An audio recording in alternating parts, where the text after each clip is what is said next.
Magandang umaga mula sa Pag-asa Weather Forecasting Center. Ito ng ating update sa binabantayan nating bagyo sa loob ng ating Philippine Area of Responsibility. Kagabi ng 11:20 p.m. ay nakapasok na ng ating Philippine Area of Responsibility itong bagyo na may international name na Podul at binigyan natin ng domestic name na Goryo. So latest location natin para kay Goryo kaninang alas 4 ng umaga, nasa layo ito ng 1,305 km silangan ng extreme northern Luzon. Isa pa rin itong severe tropical storm na may taglay na lakas ng hangin na malapit sa gitna no umaabot ng 110 km per hour at pagbugso no umaabot ng 135 km per hour. Yung movement nito ay westward or pakanluran sa bilis na 25 km per hour. So malayo pa ito sa ating bansa at wala tayong inaasahang direktang epekto sa ating panahon ngayong araw.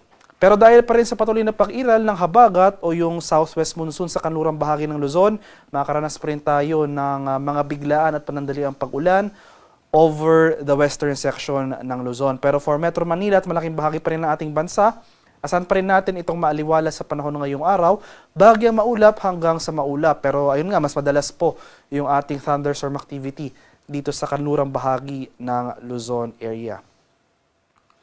At ito naman ang ating latest track and intensity forecast para kay Bagyong Goryo. So inaasahan natin na for the next 24 hours, makikita natin dito sa ating image na ito ay generally westward yung paggalaw ni Goryo sa mga susunod na oras. And for the remainder of the forecast period, ay mag-iiba yung paggalaw nito, magiging generally west-northwestward patungo dito sa area ng Taiwan. So mananatiling malayo ito sa ating bansa at yung landfall scenario natin dito sa northeastern coast ng Taiwan area. Pero makikita natin dito sa ating cone of probability na posible pa rin yung northward or southward shift ni Bagyong Goryo. So kahit na mananatiling malayo itong si Goryo sa ating kalupaan, kung magkaroon tayo ng significant track changes, for example, yung southward shift ng track ni Goryo, hindi natin inaalis yung posibilidad na magtaas tayo ng tropical cyclone wind signal number 1 over some portions of extreme northern Luzon. So possible portions of Batanes or Babuyan Islands area. Gayunpaman, inaasahan natin yung generally west-northwestward na paggalaw ni Goryo patungo nga dito sa northern boundary ng ating PAR. So dito sa may area ng Taiwan, inaasahan natin na posibleng lumabas rin ito ng ating Philippine Area of Responsibility sa Wednesday ng gabi or sa madaling araw ng Huwebes.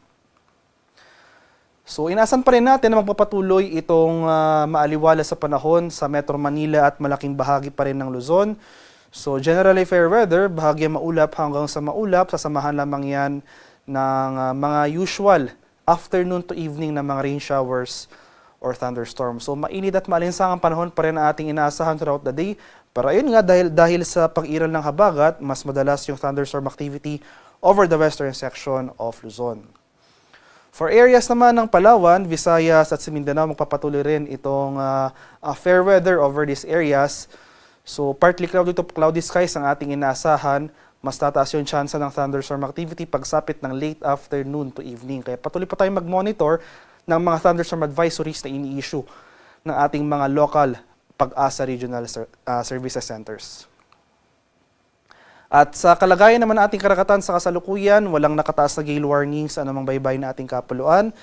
At banayad hanggang sa katamtamang pag-alon ang ating mararanasan sa malaking bahagi ng ating bansa. Gayunpaman, iba yung pag-ingat pa rin sa ating mga kababayan na maglalayag sapagkat kung meron tayong offshore thunderstorm activity, ito yung mga pag-ulan sa ating mga dagat baybayin. Asahan natin yung bahagyang pagbugso ng mahangin.